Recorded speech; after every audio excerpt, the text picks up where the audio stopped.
Throughout the history of the United States, a lot of weird and bizarre things have happened. We've all heard of Roswell, Bigfoot, and even the Zodiac Killer. On the other hand, do you remember reading about the mysterious Dighton Rock, the fearful Momo, or the unsolved Gypsy Hill Murders? To find out more about these odd enigmas, read on to discover some of America's more interesting yet less famous mysteries. 10. Henry Starr and the Stevens County treasure. Of the many famous outlaws who roamed and terrorized the Wild West, Henry Starr stands out as one of the most interesting, yet few people today remember him. From a young age, Henry was exposed to a life of crime in his native Oklahoma. The so-called Cherokee Bad Boy was the last in a long line of thieves and criminals, which also included the famed Belle Starr, one of his close relatives. He began his career as a small-time bandit by stealing and taking horses, eventually escalating to murder when he gunned down a deputy U.S. Marshal in 1892. He was imprisoned for these crimes but later released on a technicality. Starr returned to his criminal ways after his release, eventually deciding to take up the highly profitable pursuit of bank robbing. He wound up in jail a few times, but he went on to hold up around 20 banks in the early 1900s, expanding his criminal ventures into Kansas and Arkansas. This would end badly for Starr. He was blasted through the chest with a shotgun during one bank heist in Harrison, Arkansas. During his long run as a criminal, he claimed to have stolen over $60,000 by the time of his death in 1921. None of this is a mystery, though. The real mystery pertains to the large stash of loot he supposedly buried somewhere near the Cimarron River in Stevens County, Kansas. Starr reportedly told others that he hid his secret cache in a spot where nobody would find it in a million years. So far, no one has come forward with the loot in the 95 years since the outlaw's death, so maybe his prediction will stay true. 9. Level-land UFO sightings. One of the most incredible UFO sightings in ufology occurred on November 2, 1957, when dozens reported strange things in the skies over Levelland, Texas. The sheriff's office and on-duty patrolman A.J. Fowler were flooded with calls from scared citizens reporting bright lights in the sky. Shortly after 11 p.m., Pedro Saucedo and Joe Salas called in when their pickup truck suddenly rolled to a stop as they watched a 61-meter (200 feet) cigar-shaped object fly overhead. Moments later, their truck started back up again, as if nothing happened. For the time being, Fowler shrugged off the report. Later, however, more reports came in from others claiming that their vehicles had stalled while either watching a UFO in the sky above or encountering bright objects just sitting in the road. Fowler wrote down that the sheriff's office took over 15 calls on these strange lights. At 1:30 a.m., Sheriff Clem and Deputy McCullough left the station to track down the lights in the sky. Just outside of Levelland, they witnessed a large, glowing object fly over the highway ahead of them. For about 3 hours, the skies over Levelland and the surrounding area were filled with strange lights. Dozens of witnesses came forward, and the Air Force conducted a brief investigation. They said the UFOs and lights were nothing more than ball lightning, a natural weather anomaly. While lightning was spotted hours later in nearby Lubbock, many still claim something truly paranormal was over Levelland on that odd autumn night. 8. Meriwether Lewis death. Meriwether Lewis, who led the famed Lewis and Clark expedition alongside William Clark, returned to St. Louis, Missouri in 1807, after his long trek through the vast Pacific Northwest. For a year or so, he dabbled in politics and was appointed governor of the Upper Louisiana Territory by his friend, President Thomas Jefferson. On September 3, 1809, he set out for Washington, D.C. to settle some business matters. However, he never made it there alive. Lewis decided to take the Natchez Trace route, a rugged trail going east to Washington, D.C. He stopped at Grinder's Stand, a small inn on the trail, to rest for the night of October 10th. That evening, the innkeeper's wife, Priscilla Grinder, reported that Lewis was behaving erratically and kept pacing around the inn's dining area. Shortly after dinner, he retired to his bedroom. In the early morning hours of October 11th, Priscilla said she heard a couple of gunshots and watched Lewis drag himself out of his room, crying out for help. It is unclear why she didn't aid him, which also casts doubt on her story. Servants in the inn found Lewis on the floor, suffering from a gunshot to the abdomen and another to the head. He died shortly after sunrise that morning, at the age of 35. In the history books, Lewis' death remains a suicide. Many experts cite his alcoholism, his financial situations, and his failure to find the fabled Northwest Passage's motives for the suicide. Some scholars, and his family, contend that the explorer was murdered, highlighting the two gunshots from the single-shot, high-caliber pistols of the day, which also took quite a while to reload, a task which would be particularly difficult if you had just shot yourself. 7 Momo https://www.youtube.com/watch?b=1xfnh-ukc. Many cultures around the world have their own versions of Bigfoot. We've all heard of the Yeti and the Sasquatch, but few have heard of Missouri's terrifying beast. Stories of the fearful Momo, or Missouri Monster, rocked the area of northeast Missouri back in the early 1970s. On July 11, 1972, two young boys were outside playing in the woods near the small, rural town of Louisiana, Missouri when something frightened them. They dashed back to the safety of their home, while their sister ran outside once she heard their cries for help. There, she saw a large creature with dark hair covering its body and face standing back near the trees, with a bloody, dead dog under its arm. After the odd encounter, word of it spread throughout the town and the nation. Once this sighting took place, others began reporting similar strange occurrences. Some claimed they saw fleeting glimpses of something in the woods, others said they smelled something beastly, or heard weird sounds, like haunting cries and inhuman screams.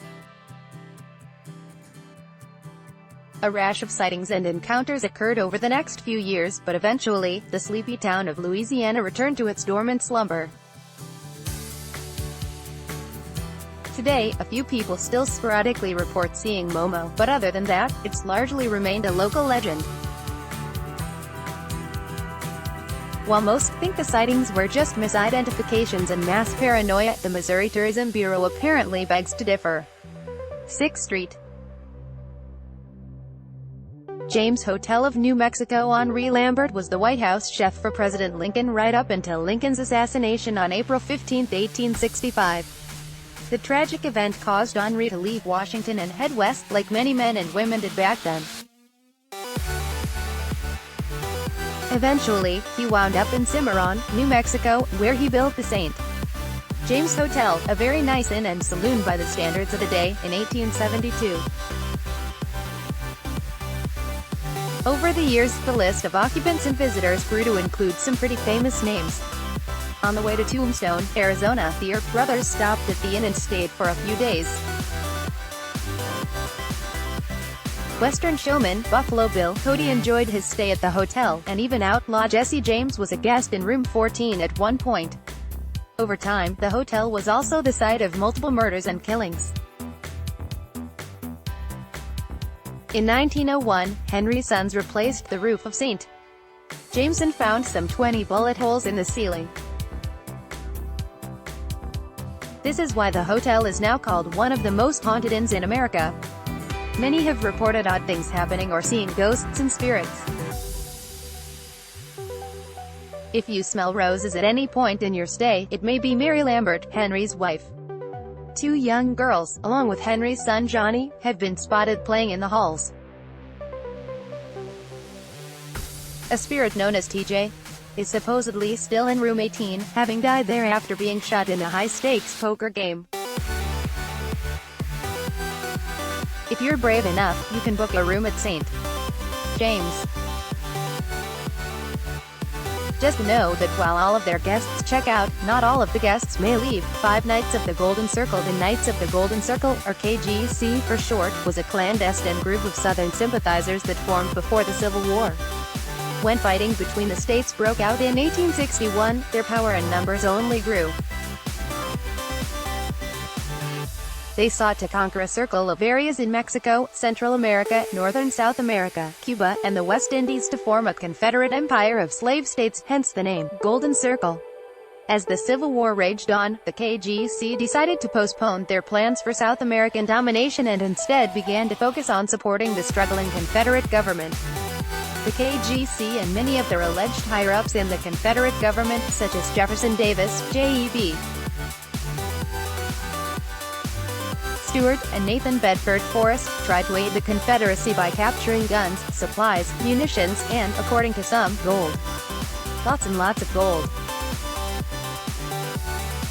When the Confederacy fell in 1865, the KGC allegedly went underground to hide all of their gold, along with some of the recovered Confederate treasury. They used codes, treasure maps, and guards called sentinels to hide and protect their vast caches of treasure. U.S. intelligence agencies kept tabs on the KGC after the Civil War, but they had little success. The group seemed to disappear in only a few decades following the war. Some assert that they simply became even more secretive, plotting to overthrow the reunited U.S. federal government. Others believe they are still around today, watching and waiting, ready to strike and begin building a new band of rebellious Confederate states. For the Gypsy Hill killings, a string of gruesome murders shook the California Bay Area back in early 1976, when 5 women were found stabbed in the woods of San Mateo County. The killings sparked massive investigations and continue to hold public interest all these years later. The first victim, Veronica Cascio, was discovered in a creek in January 1976. The 18-year-old girl had been stabbed over 30 times. Tatiana Blackwell, age 14, was reported missing only weeks later but was eventually found in June. She, too, sustained multiple stab wounds. In February, 17-year-old Paula Baxter was found behind a church, stabbed and sexually assaulted. In April, police uncovered the body of Denise Lamb, a 19-year-old who also had been stabbed over 20 times. The San Mateo slasher struck one more time and killed Carol Booth, who was found on May 6, after she had been missing for about 2 months. Investigations into the murders continue to lead nowhere and usually leave more questions than answers. DNA tests linked the murders of Baxter and Cascio, and the killer's modus operandi seemed largely consistent in all 5 cases. All of the girls were young, brunette, and experienced car troubles before they died. All 5 were stabbed repeatedly. No one has been apprehended so far in any of the 5 cases. However, the FBI has renewed interest in the cases, after DNA connected one of the murders to a killing in Reno, Nevada. 3. The killing fields of Texas. Imagine a place so rugged and desolate, so empty and uninhabited, that it would be the perfect dumping ground for a serial killer. Imagine a hot, humid area, where the animals, the insects, and the weather can destroy any evidence in a matter of a few days. This place is the Texas Killing Fields, located just off Interstate 45 between Galveston and Houston. This entire swath of land consists of thick marshes, overgrown patches, and abandoned oil fields. The 40-kilometer (25 miles) area of the fields borders League City and the nearby Calder oil field and is the site of some of the most puzzling murders in the United States. Since the early 1970s, over 30 young women have been found dead in the fields. Investigators believe that a portion of the deaths are the work of a single serial killer, considering the similarities between many of the girls. Others attribute the killings to migrant workers from the local oil rigs, or truck drivers, who only passed through for limited periods of time. Today, there's only one conviction tied to the fields, resulting from the case of Crystal Jean Baker. Only a slim few of the murders have been solved, and some of the girls even remain unidentified to this day. Many of the investigations have turned up only dead ends and unlikely suspects, leaving more questions than answers. Even though a recent movie has cast light on the cases, the list of victims is still long, and it seems as though most of their murders will stay unsolved. To Dighton Rock. The Dighton Rock, known for its puzzling petroglyphs, stands as one of the greatest mysteries in Massachusetts. The 40-ton boulder that once jutted out of the Taunton River, close to Dighton, Massachusetts, has stirred up all sorts of speculation over its inscriptions for close to 300 years. Investigators have attempted to decode the odd glyphs since an English colonist first described the boulder in 1680, but they have had little success. In 1963, state officials removed the boulder and kept it for preservation. The Dighton Rock State Park was established in 1980 by the state of Massachusetts. Now, the rock remains in the museum there, just as mysterious as it was centuries ago. Multiple theories exist today on who carved into the stone, but none have been conclusively proven. Most scholars say the stone and its strange carvings are of Native American origins, as similar stones have been reported in Vermont and other nearby states. Some of the wilder theories have proposed that it was the work of the Portuguese, Chinese, or even the ancient Phoenicians. One Bragg Road, aka Ghost Road, in Saratoga, Texas. Ghost lights have dotted the American South for many years now. Many of these lights have made small communities like Gordon, Arkansas quite famous. One lesser-known light appears on Bragg Road, which is deep in the heart of southeast Texas, near Saratoga and Coons. This odd orb was first reported back in the 1920s and 1930s. Its fame increased during the 1960s, when a local newspaper editor published multiple stories on the light. Since then, hundreds have flocked to this small, sandy road to get a glimpse of this weird phenomenon. Countless stories attempt to explain the ghost light, and many local legends have spawned to detail its spooky origins. One legend says it's a deceased Spanish conquistador, looking for the treasure he never recovered. One popular, enduring myth is that it's a decapitated railroad worker, who's still searching for his lost head. Whatever the light may be, it is currently still unexplained. There are hundreds of videos, like the one above, and clips of it online, and the road, now officially named Ghost Road, remains as creepy as ever. J.D. Stone is a southern guy, living in rural Arkansas. When he's not out exploring and photographing the natural state, he's probably working, writing, or reading list verse. To see all of his pictures, you can check out his gallery on Instagram at @DylanStone. Let's block ads.